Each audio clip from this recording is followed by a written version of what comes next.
This is to be a movie about flying, one of my very favorite subjects. In fact, there's nothing I'd rather talk about, especially during this 50th anniversary year of powered flight. Of course, I like to talk about radio and television, too. They've been mighty good to this country, boy. This is the way I make my living. But what makes that living worthwhile is to get out there in the wild blue yonder in a good airplane with the whole universe waiting for me.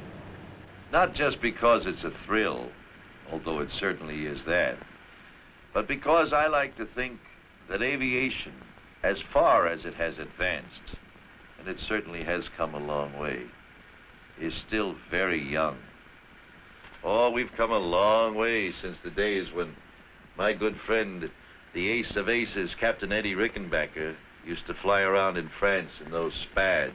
The Dean of Aviation. Just think, he's been flying for nearly 40 years. Why, it's only 50 years since the Wright brothers. You know, they call me one of the old-timers in aviation, but I didn't begin to fly in earnest until 1929. Gosh, that's almost 25 years ago now, isn't it? But you know, I've done more flying in the last 3 years than I did in the first 22. Here, let me show you.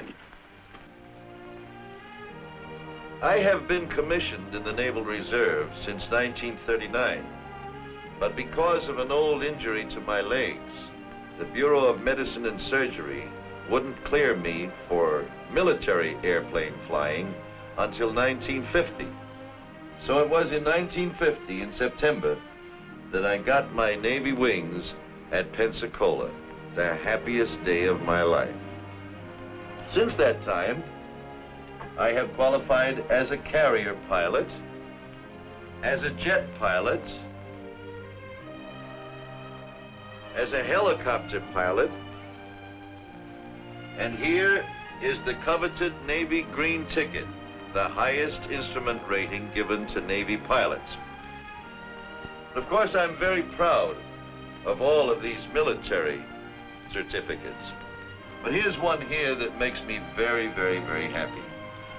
This is the certificate that Captain Eddie Rickenbacker gave me recently, making me an honorary captain in Eastern Airlines. As I was saying, planes have come a long way in the last 50 years. Here's one very much like the one that the Wright brothers used. Used to make 40 to 50 miles an hour. There's still one or two of these around, too. It's a funny-looking affair, but most of the basic principles we use today were developed in this plane.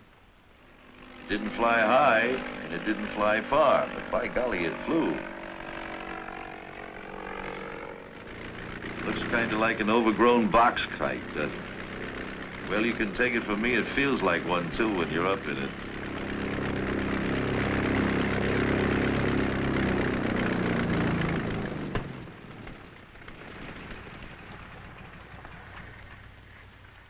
You've heard the expression, flying by the seat of your pants? Well, this is where it came from. Sitting in this old bucket seat right here. See, the Wright brothers had no instruments of any kind, except a little old oil gauge down here. It tells you got some oil pressure back there. And this stick, the column and this wheel is exactly the same as we have in the big airliners of today. When I push the stick forward, notice that flipper comes down, it pushes the tail up and the nose down. Vice versa this way. Want to drop the right wing, do it this way. Left wing this way. And here are the rudder bars that work the rudders in the tail. You see, the principles were the same then as they are today. No difference. Here is a model of a Spad, the airplane that Captain Eddie Rickenbacker flew in World War I, only 10 or 12 years after the Wright brothers' first flight. It's a shame that it had to be used as a weapon of destruction so soon, but the war brought that on. This is Captain Rickenbacker in the plane he made famous in World War I. These old films show the dashing young skipper of the 94th Squadron leading his boys into a dogfight. The hat and the ring insignia was always present when the fighting was thickest. The wild blue yonder was really wild in those days, when there was just so much wood and canvas between you and the enemy, between you and the ground. Down in flames was the rule rather than the exception. They had no protection. They had no parachutes.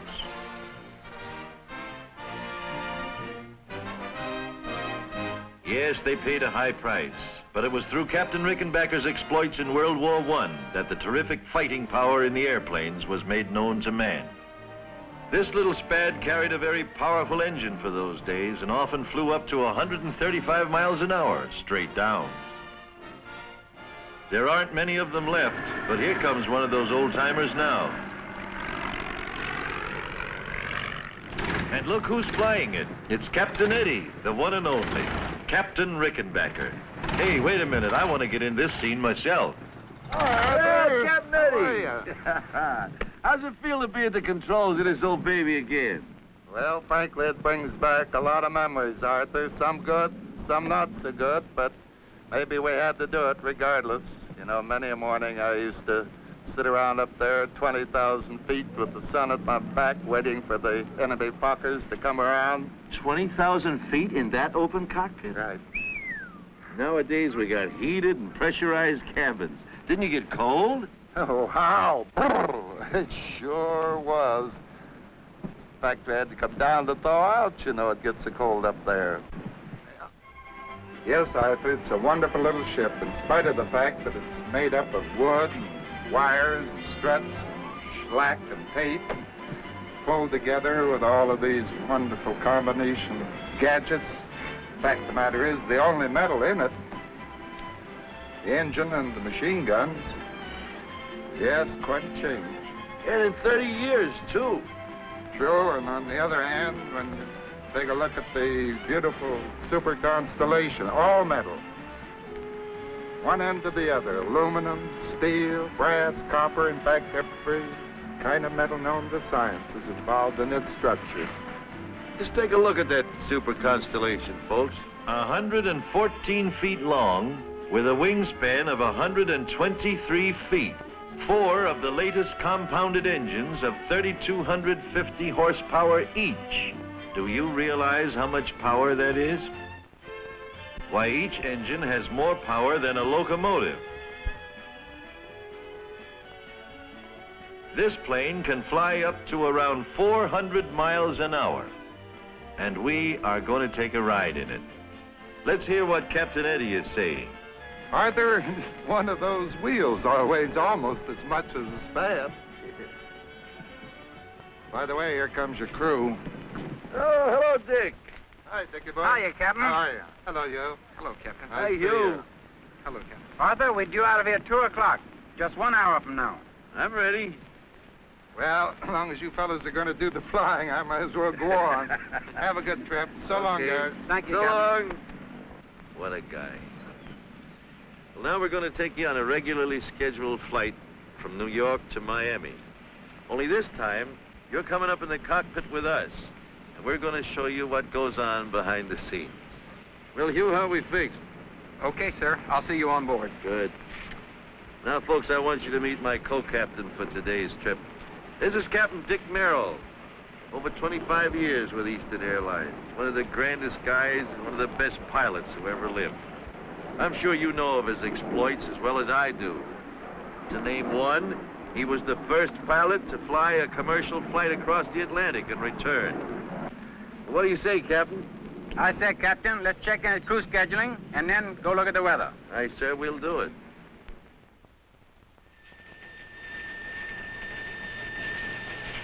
Oh, boy, look at that beautiful high. Hey, but look at this front back here. See, how fast is that front moving? About 25 miles per hour to the east, Captain. Here's the latest map.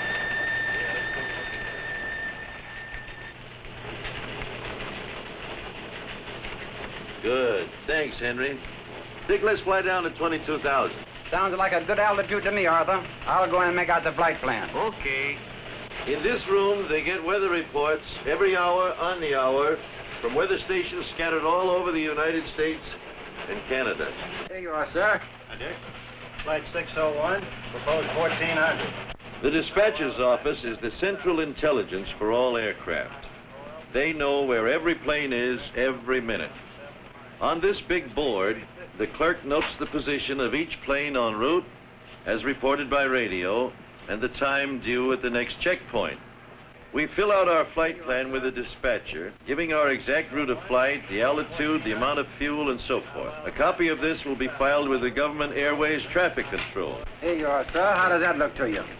The dispatcher gives us official clearance, and we're on our way.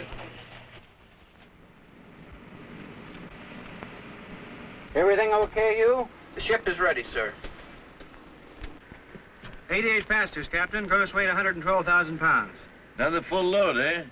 Thanks, Al. That's what I like to see. Now, for you folks who've never been up on a flight deck before, this is it. The captain and the pilot have the flying controls at their fingertips at all times.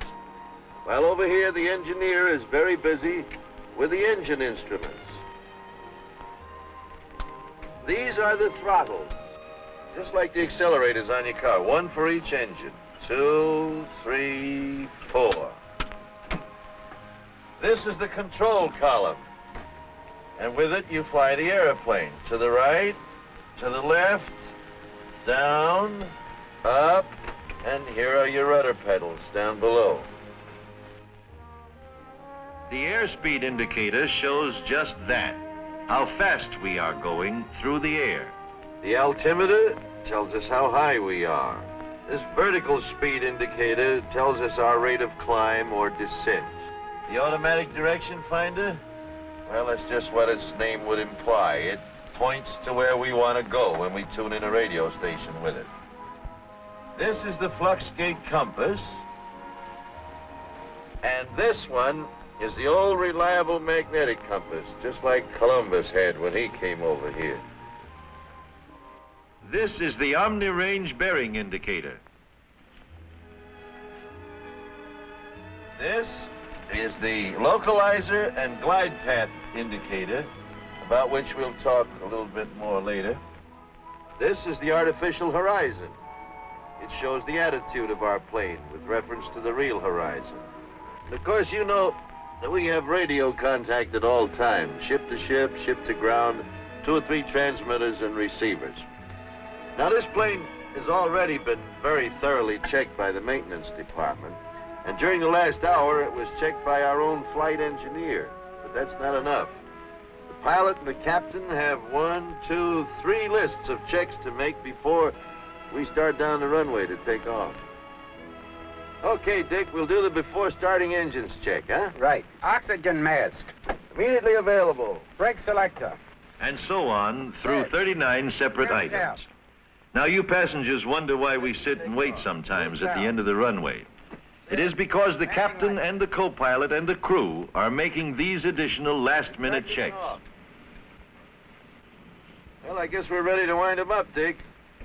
Now switch over to intercom and talk to that gentleman outside there by the nose and get ready to start the engines.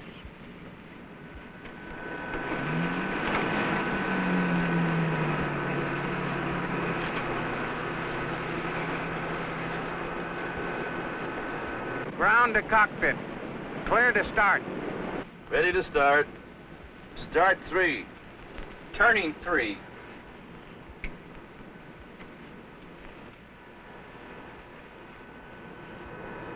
Contact 3.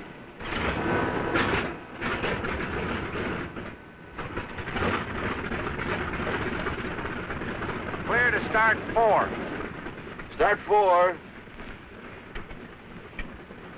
Turning 4.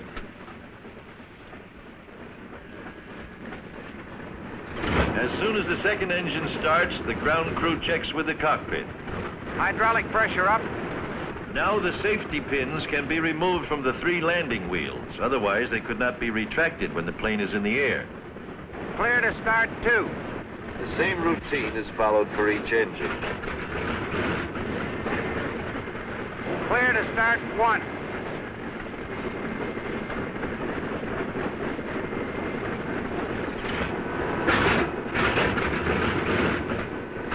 When the engines are all turning, the cockpit team goes through another checklist routine. Okay, Dick, let's do the before taxiing check. Flux gate. Cage. Hydraulic pressure. Okay. Gear pins. 3 pins. After that, he checks by radio with the airport ground control. Idlewild ground control from Eastern Airlines trip 601. Taxiing instructions. Eastern 601, cleared to taxi, cleared to runway 13 right, 13 right, the wind south-southeast 10, altimeter 2997. Get the runway, Arthur. 15. 13 right, right? Right. 13 right, okay. Ready to taxi? Brakes off.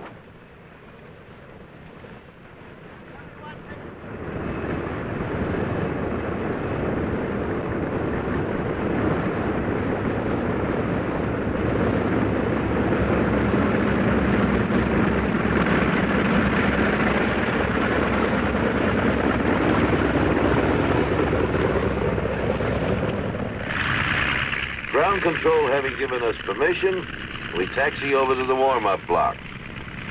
You notice they told us which runway to use and the wind direction.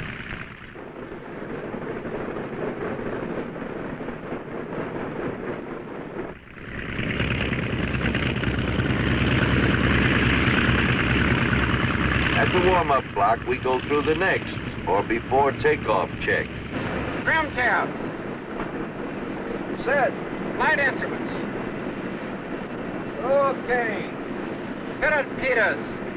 Off. Mixtures. 11 items are checked this time.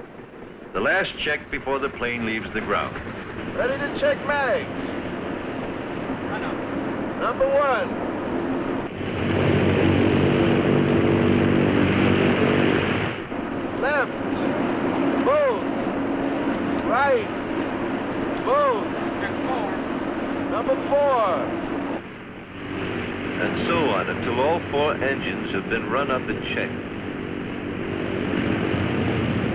We are now ready for takeoff clearance. Idlewild ground control from Eastern 601. Ready for clearance. Roger, Eastern 601, cleared for takeoff. All right, brakes off.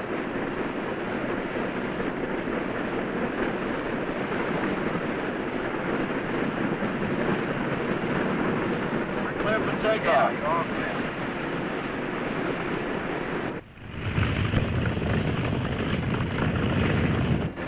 Okay, here we go. Ready for takeoff. Takeoff power. Takeoff now.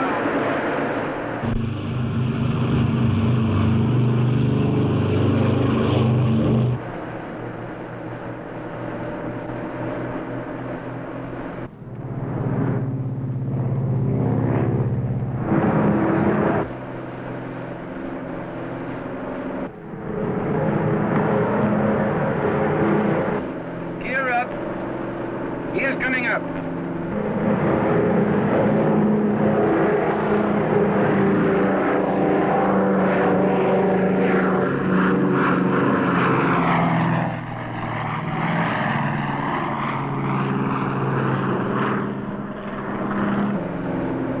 There you are.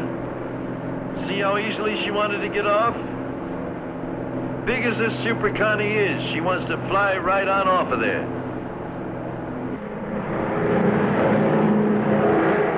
Veto power.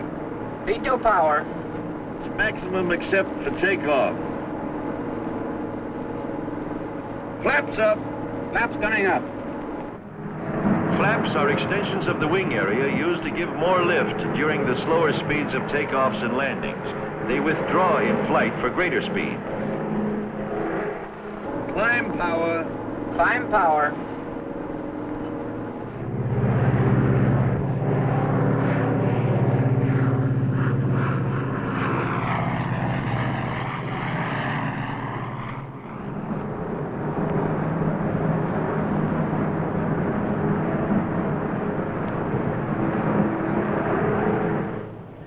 Here for magazine, sir. Copy mechanic. Okay, we finished our climb check. Now it's time for a Chesterfield. Dick. I don't smoke, Arthur. Smell. Hugh, Okay, thanks. You get down on the deck, you buy 'em by the carton, see? Indubitably. What? Yes, sir. I thought you wouldn't wrap your tongue around that one twice. Building up his par.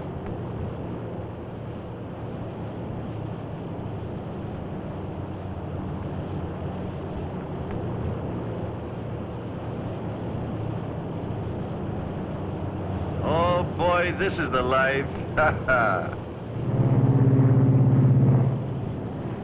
Hey, there goes that northbound Silver Falcon. That's one of Eastern Airline's wonderful twin-engine planes. The new type that has superseded the beloved old DC-3.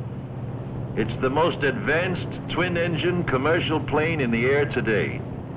She carries 40 people at a cruising speed of around 300 miles an hour. One of the most comfortable airplanes you could ever ride in. Eastern uses them to pick up passengers from intermediate points to connect with these big Super Connies. It's a wonderful airplane, that Silver Falcon.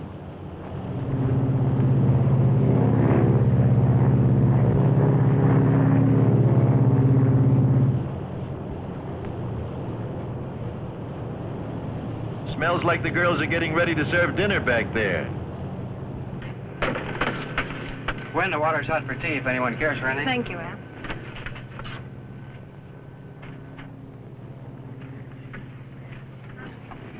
Would you like some dinner, sir? How about you, hon? What? Oh, this looks delicious.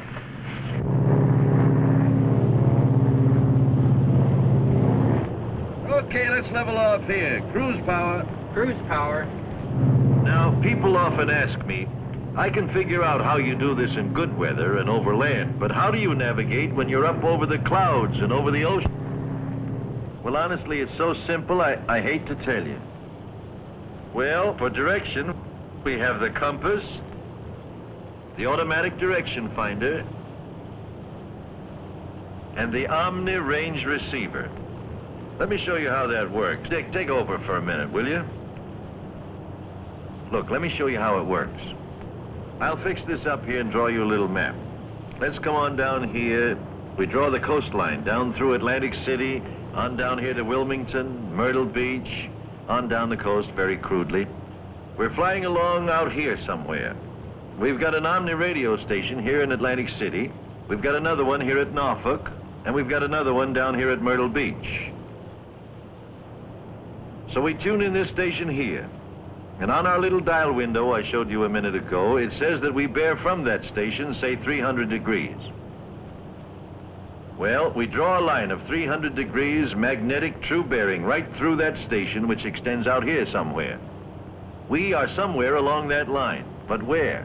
Okay, so we tune in this next station down here. And that one says in the little window that we have got a bearing of, say, 260 degrees. So we draw a line through that station at 260 degrees true. And where those two lines cross, that is where we are, right there. Little snooze, a few hours have gone by, and we are now approaching Miami. Now we'll show you what takes place in our approach and our landing. Time for us to start a gradual descent. But first, we have to get clearance to approach. Richard? Miami Tower from Eastern 601, 10 miles north. Eastern 601, 10 miles north at 11. Make left turn in, runway 17, wind south 10, altimeter 2998.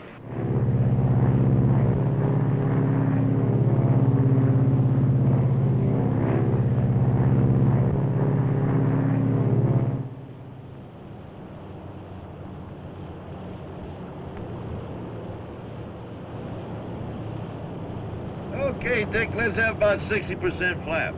Maps coming 60.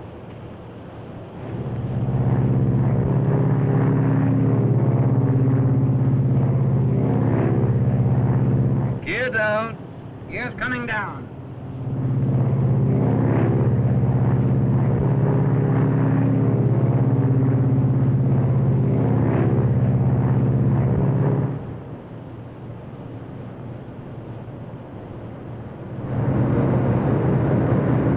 Eastern 601, clear to land.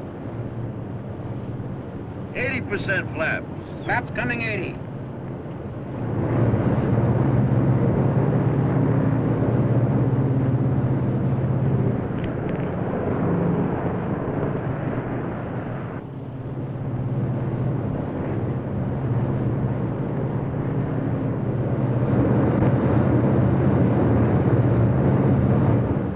Full flap. Full flaps.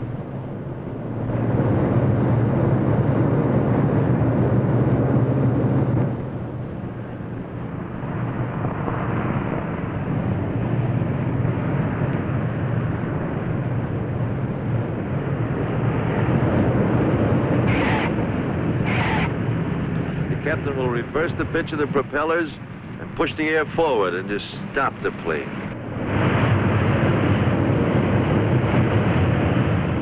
There.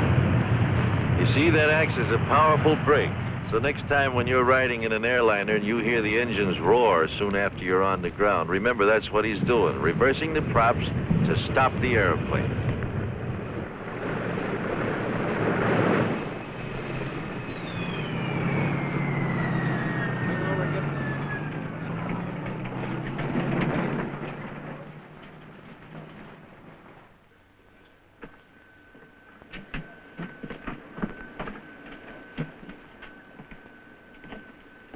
Well, here we are, right on schedule. I hope you folks enjoyed this as much as we did. Of course, this was purely and strictly a routine flight with beautiful weather. But maybe we've been able to show you some things you hadn't seen before. But you know, I'll bet you right now some of you are saying, well, sure, this was nice, it was lovely weather, but what happens when the weather is bad? Well, believe me, it's still routine. You see, in the first place, up where these Super Connies do most of the flying, the weather's always nice. It's way up on top of all the bad weather. Usually it's only on approaches to our airports that weather becomes any problem, and then not much.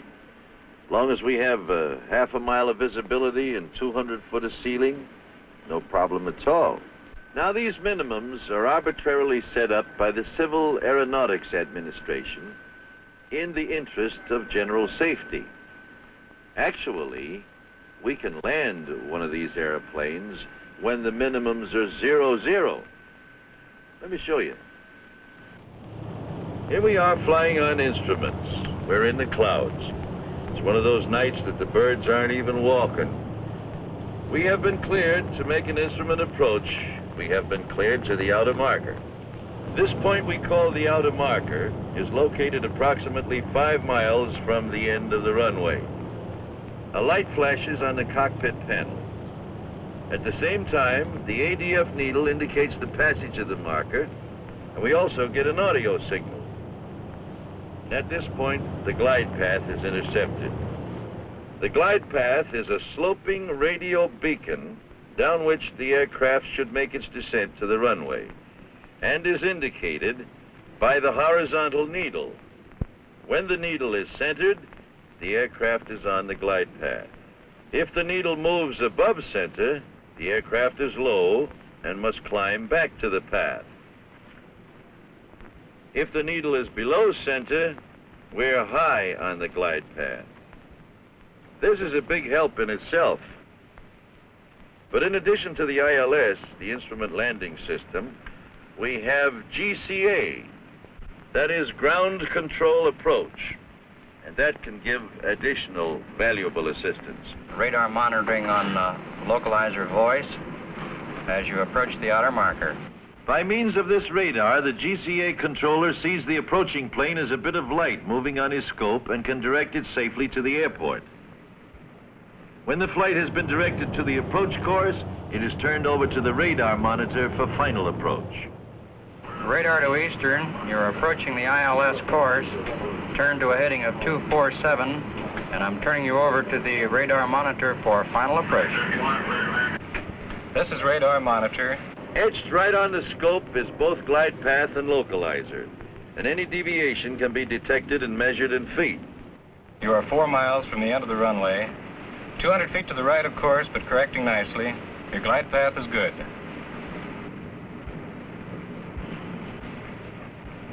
You are 3 miles from the end of the runway. Your course is good. Glide path slightly low, but okay. You are 2 miles from the end of the runway. Your course is good. You're now approaching the middle marker. You're over the middle marker. The approach light should be coming into view. Approach lights in view. Thank you, GCA. That column of lights ahead shows the approach to the end of the airport runway. Each bar of light is 100 feet apart, and that ball of light traveling away from us at such a high rate of speed is leading us right to the approach end of the runway itself. The green lights mark the start of the runway, and the border lights on each side stretching out into the distance outline a 1.5 miles of airstrip just waiting for us to land on. So you see, it really isn't too difficult. Actually, we use these landing aids every day in good weather and bad to keep in practice. And practically all of the airports that we use are equipped with them. The thing to remember is that it's all figured out. Nothing is guesswork. It's still routine. Now I'm going to show you the most amazing demonstration of power in an airplane you've ever seen. Let's go back upstairs.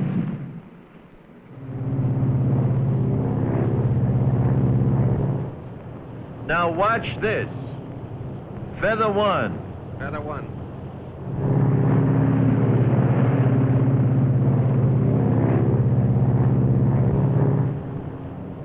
Feather 2. Feather 2.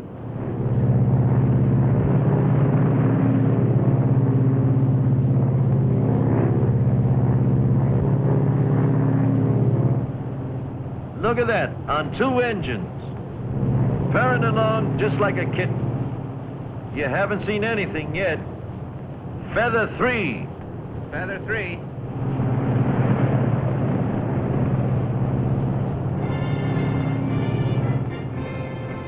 Boy, oh boy, look at that. On 1 engine. Going along just as steady as you like. Only a Constellation can do this.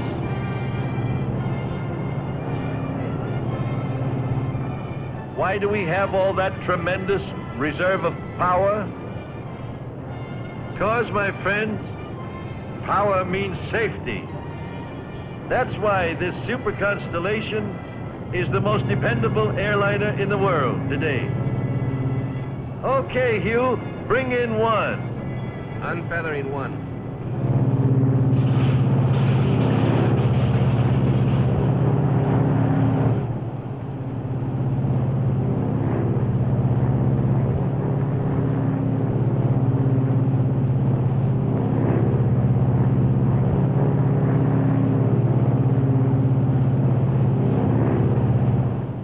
You know, these engines are not only the best that money can buy, but they are maintained by the finest bunch of aviation mechanics in the world, trained for years by Eastern. You know, you can have the best captains and the best pilots in the world, but they can't do much good if the engines don't run. We've got the best mechanics in the business in Eastern. Doesn't that inspire confidence? I think it does.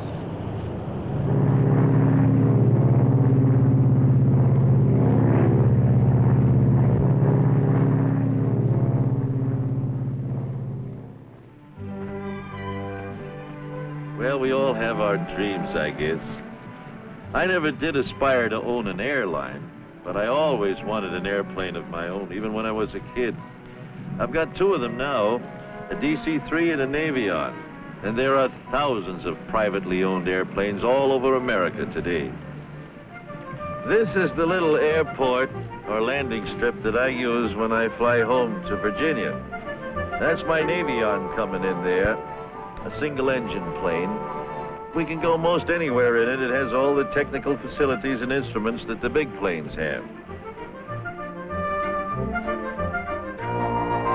Besides an Avion, I have a DC-3. That's my Air Force.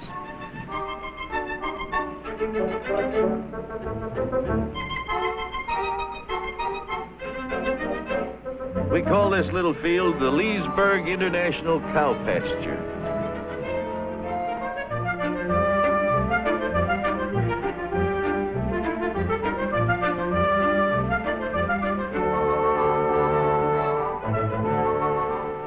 Cows out there give 100-octane milk. Of course, these are reciprocating engines here. We have the regular jet engines like we use in our military aircraft. This is a Lockheed F-94C Starfire. It's an Air Force jet-propelled fighter. You see, these jet engines, contrary to what I'm afraid is too popular a belief, are not the lethal things they're cracked up to be. As a matter of fact, they're so quiet and so vibrationless that to ride behind one of them is a real comfort.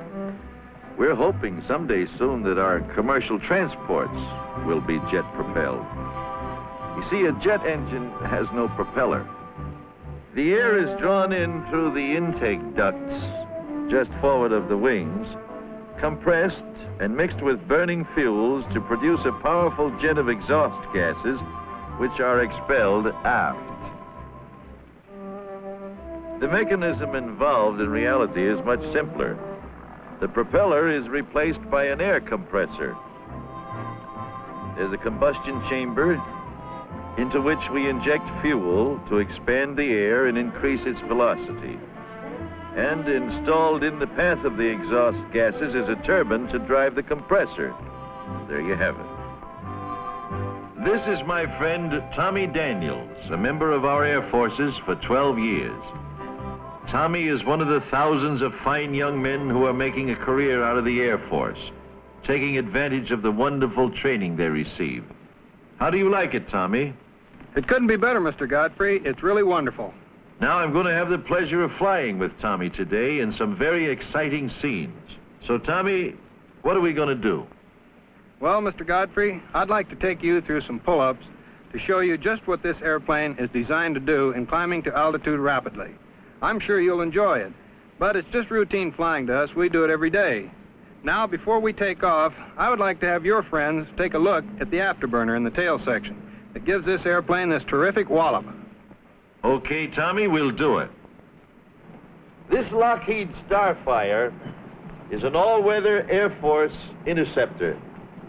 She was designed especially to get off the ground quickly and climb to altitude very quickly in the hope of being able to intercept and stop any enemy bombers that might come over this way.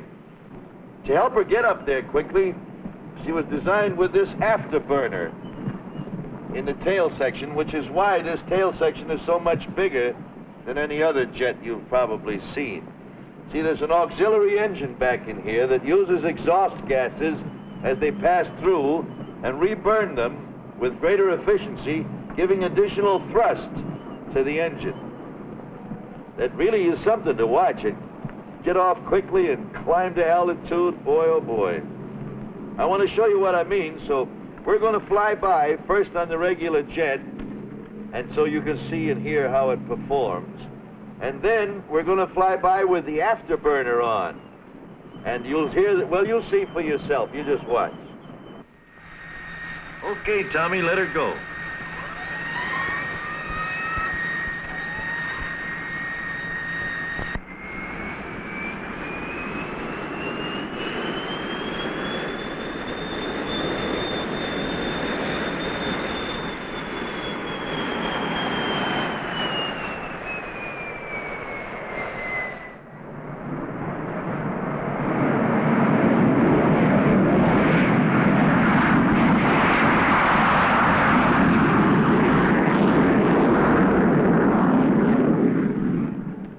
We are approaching you now on straight jet. Watch our rate of climb.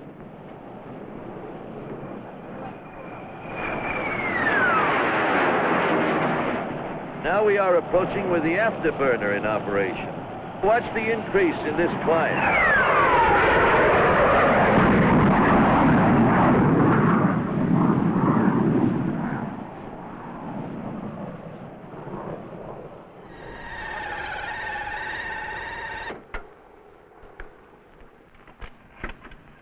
How'd you like it, Mr. Godfrey?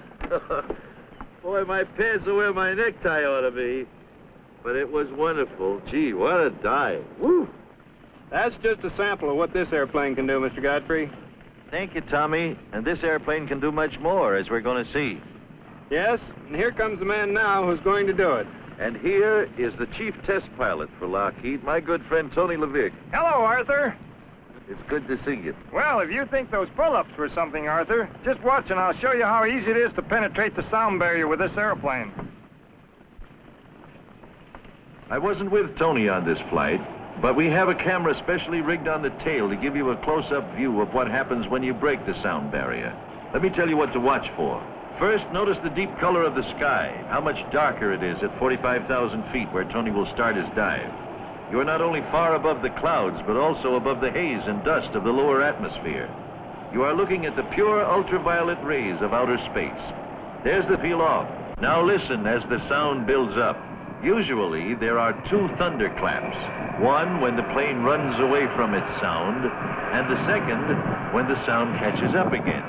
Between the two, you are flying faster than the speed of sound, and it is absolutely silent. Now the sound is building up.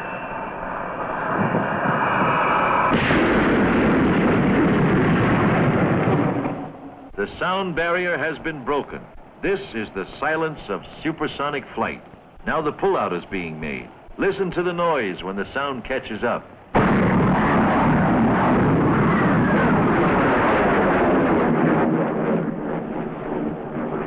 Now, you folks have just seen some very spectacular flying. But the point I'd like to make to you is this, that as spectacular as it looks, it's not foolhardy, not without purpose. This airplane was built to take that kind of a strain. I'll say it was, Arthur. You know, even when you're flying faster than the speed of sound, this business of flying in our Air Forces is carefully figured out to the last detail. We take nothing but calculated risks. Calculated risks, you know.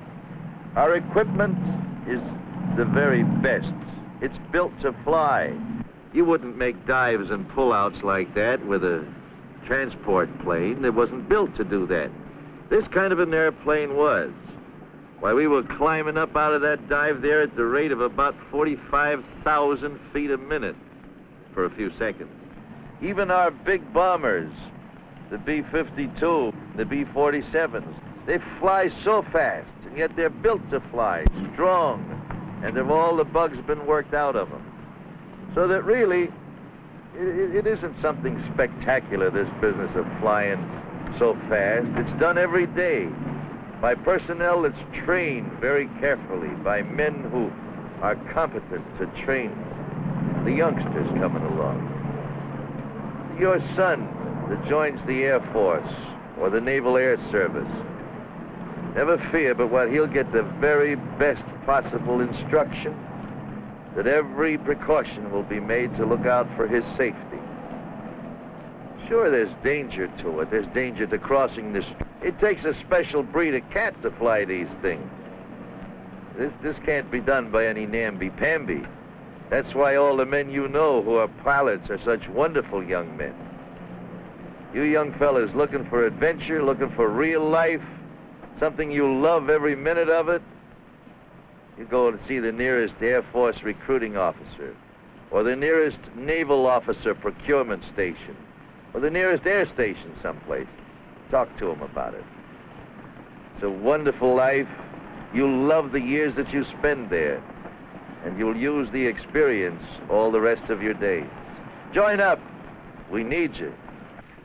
So now let's get back to the man who knows most about where air transportation is going. Hello, Art.